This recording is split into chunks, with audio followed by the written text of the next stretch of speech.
The spring of 1943 on the Eastern Front was a season of grudging thaw and simmering desperation. The icebound agony of Stalingrad had receded, leaving behind not just a ravaged city, but a crater in the psyche of the Wehrmacht. The Sixth Army, once the spearhead of German might, was annihilated, and with it, the illusion of invincibility. Yet, in the mind of Adolf Hitler, the Eastern Front, the sprawling, bleeding wound of his grand ambition, still held the key to ultimate victory. He yearned for a decisive blow, a backhand punch that would restore the initiative, shatter Soviet resolve, and perhaps even force a separate peace. At the heart of this fractured front lay the Kursk salient, a massive bulge of Soviet-held territory jutting westward into German lines. It was an anomaly, a geographical aberration carved by the Soviet winter offensives following Stalingrad. To the German high command, it was both an affront and an irresistible target.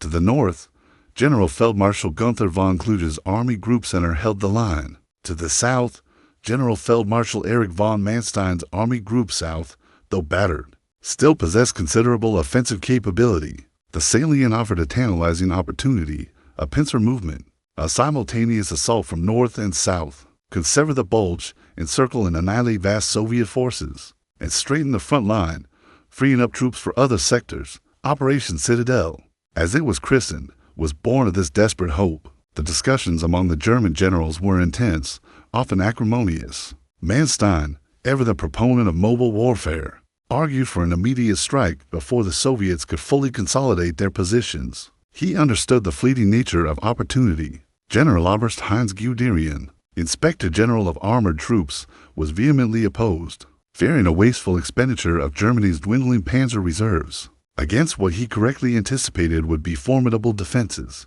He argued for building up reserves, consolidating, and waiting for a more opportune moment, perhaps a Soviet offensive that could be decisively counterattacked. But Hitler, blinded by his own hubris and convinced of the superiority of his new weaponry, overruled the cautious voices. Citadel was to be the grandest armored offensive in history, a testament to German technological prowess and tactical genius. For months, German factories, despite Allied bombing, churned out the symbols of this renewed confidence: the formidable Tiger heavy tanks, with their impenetrable frontal armor and devastating 88mm guns, and the sleek, innovative Panther medium tanks, faster, better armored, and more powerfully armed than the venerable PZ, KPFW-4.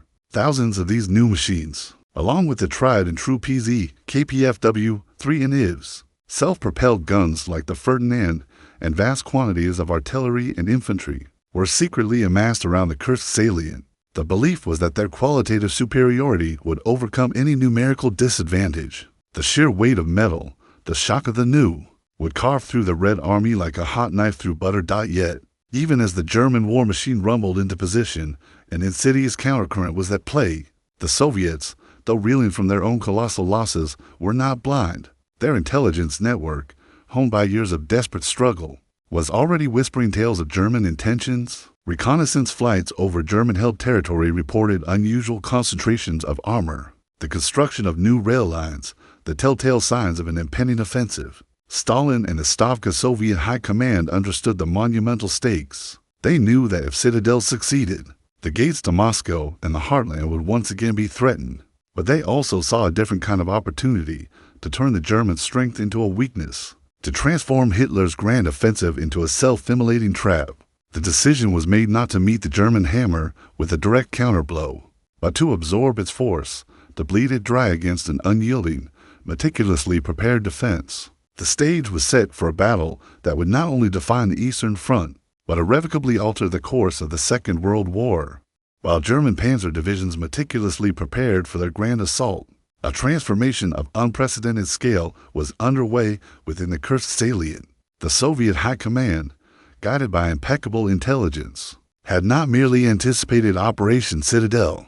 They had embraced it as an opportunity. Stalin, advised by brilliant strategists like Marshal Georgy Zhukov and Marshal Alexander Vasilevsky, understood that German overconfidence in their new tanks was a fatal flaw. Instead of launching a preemptive strike, which would have met the Germans on open ground, Stavka made the audacious decision they would create an impregnable defensive fortress, absorb the initial German onslaught, grind down their offensive power, and then launch a decisive counteroffensive. What followed was a feat of engineering and human endurance amassed in military history.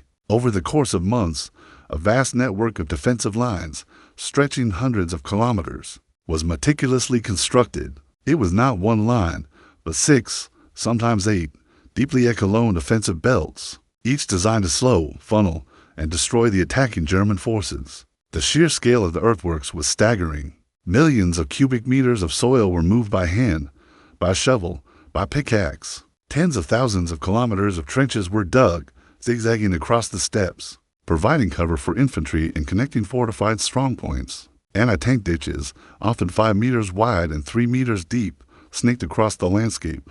Designed to trap and immobilize German armor, every meter of the anticipated German advance was covered by interlocking fields of fire. But the true menace lay beneath the earth. Kursk became the most heavily mined battlefield in history. Soviet sappers, working tirelessly under the constant threat of German reconnaissance, laid over 1 million anti-tank and anti-personnel mines. Minefields were not haphazard. They were carefully planned zones, often several kilometers deep, designed to channel German tanks into killing zones where hidden anti-tank guns and artillery could wreak havoc. Behind these minefields, thousands of camouflaged artillery pieces, from small anti-tank guns to heavy howitzers, were zeroed in on every potential avenue of advance. Every hill, every copse of trees, every village was transformed into a fortified strongpoint, bristling with machine guns and anti-tank rifles. Crucially, the Soviets implemented a sophisticated program of masterful military deception. Dummy airfields, ghost tank parks, and fake artillery positions were constructed to mislead German air reconnaissance.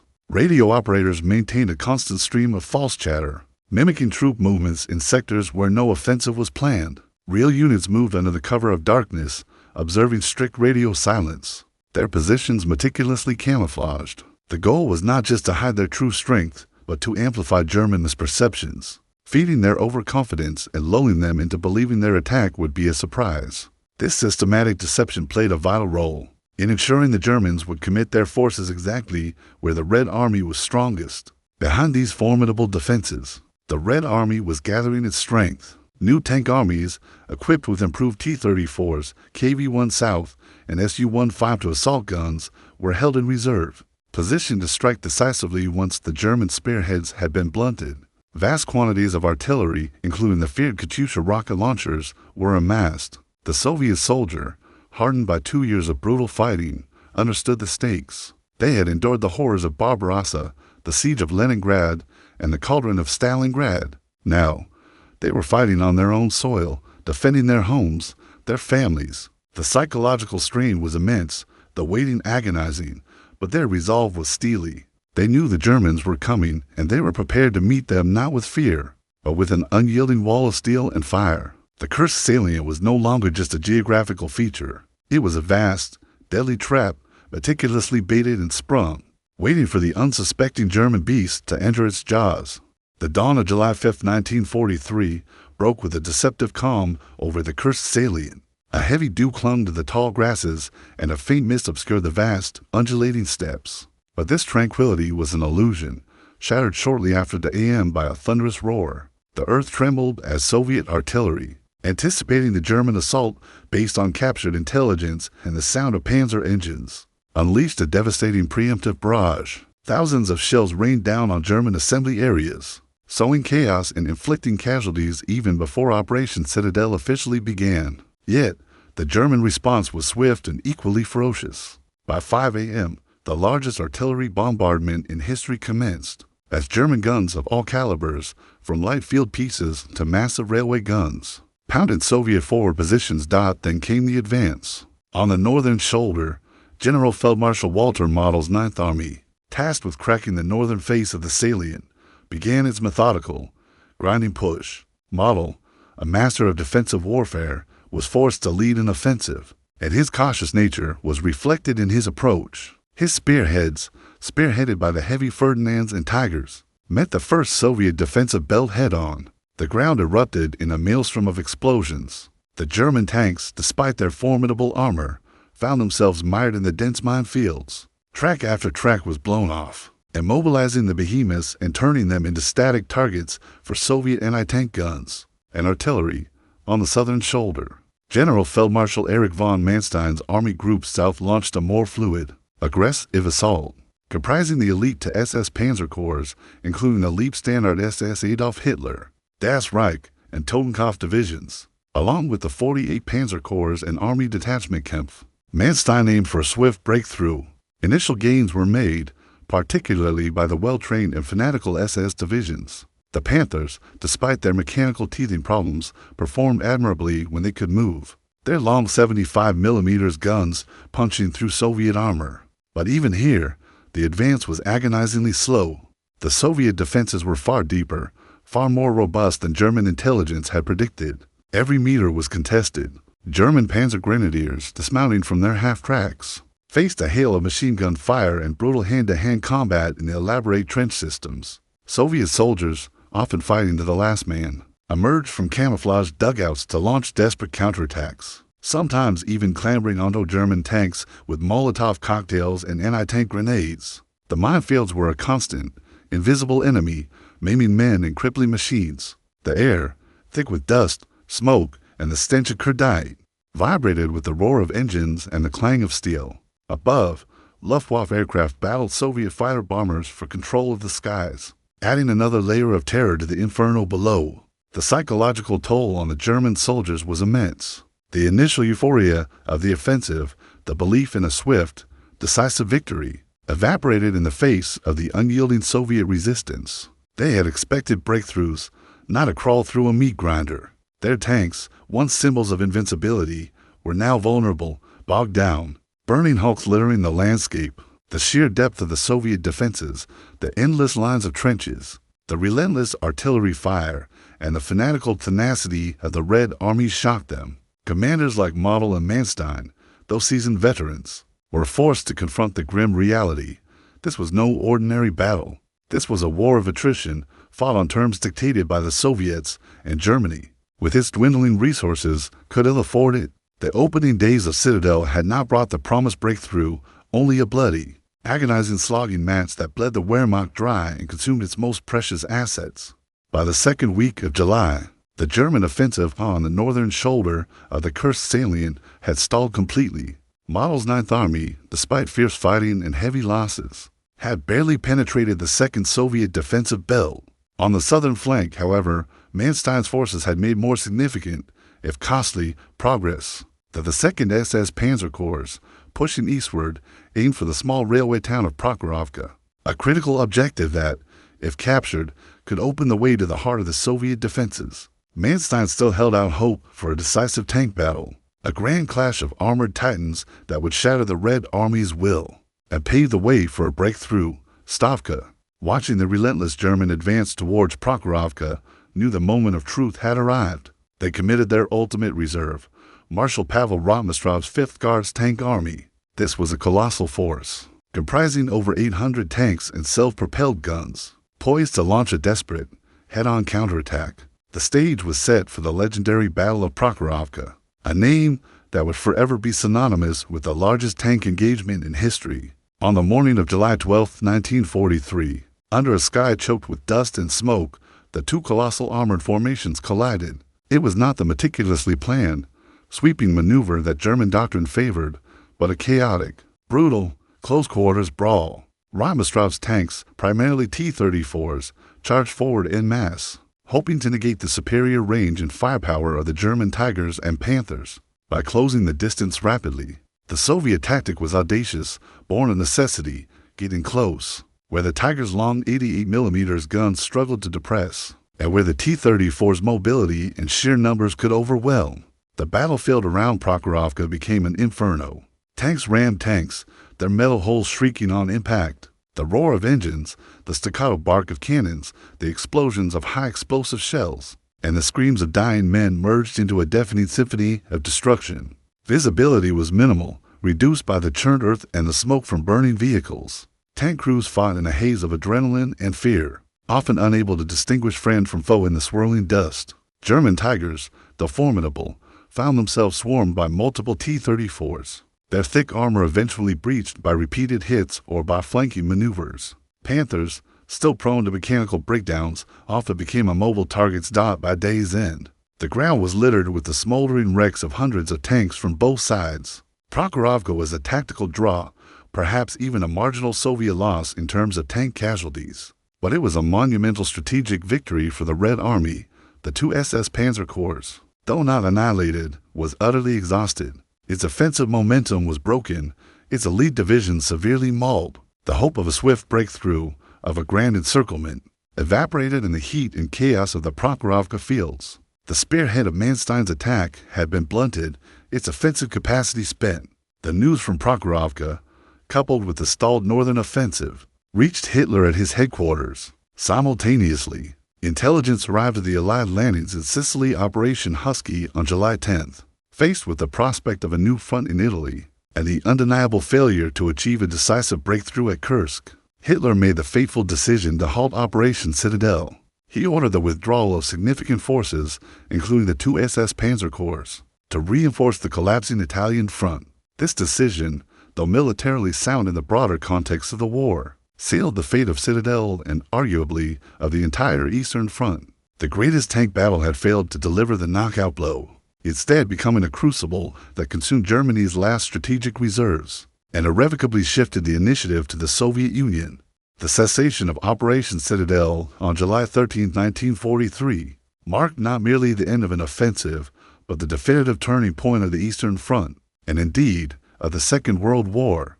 What had begun as Hitler's desperate gamble to regain the strategic initiative ended in a catastrophic failure that bled the Wehrmacht white and irrevocably shifted the balance of power. The immediate aftermath was swift and brutal for the retreating Germans. Even as their battered divisions began to disengage, the Red Army launched its planned counteroffensives, Operation Kutuzov to the north, against Model's Ninth Army, and Operation Rumyantsev to the south against Manstein's forces. These Soviet offensives, fueled by fresh reserves and newfound confidence, rapidly pushed the exhausted Germans back, reclaiming vast swathes of territory and converting a tactical stalemate into a strategic rout. For Germany, the consequences were devastating and irreversible.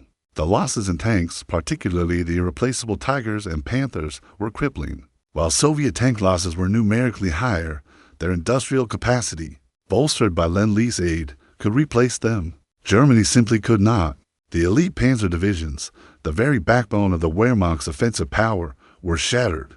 Their seasoned crews, painstakingly trained over years, were dead, wounded, or captured. The quality of German armored units would never fully recover. More profoundly, Germany lost the strategic initiative on the Eastern Front forever. From Kursk onwards, the Wehrmacht would be fighting a largely defensive war, constantly reacting to Soviet offensives, slowly but surely being pushed back towards Berlin. Beyond the tangible losses, the psychological impact was immense. For the German soldier, Kursk extinguished the last flickering embers of hope for victory in the East. The belief in German technological superiority and tactical genius, once a powerful motivator, was severely eroded. They had faced a foe that not only matched them in tenacity, but surpassed them in strategic foresight, defensive preparation, and sheer, overwhelming mass. For the Soviet soldier, Kursk was a triumph, a validation of their immense sacrifice and resilience. It instilled a new, unshakable confidence that they could, and would, defeat the German war machine. In retrospect, Operation Citadel was a trap from its very inception.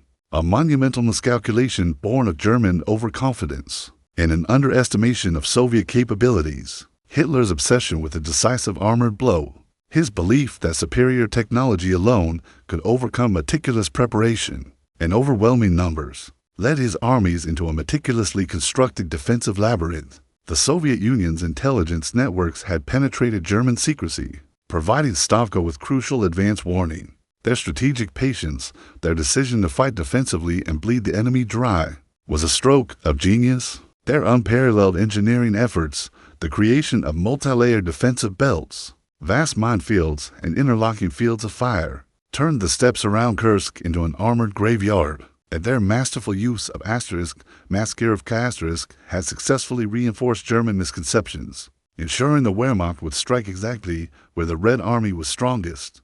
The Battle of Kursk, often hailed as the greatest tank battle in history, was far more than a clash of steel. It was a testament to the power of intelligence, deception, and strategic patience over technological hubris. It sealed Germany's fate on the Eastern Front. setting in motion an inexorable tide that would not cease until the Red Army marched into Berlin. The vast, smoking wreckage of German panzers around Kursk stood as a stark monument to a strategic disaster, a brutal lesson in the perils of underestimating a determined, prepared, and intelligent foe. The Crucible of Kursk forged the path to ultimate Allied victory, leaving behind a legacy of unparalleled destruction and the indelible mark of a war irrevocably turned.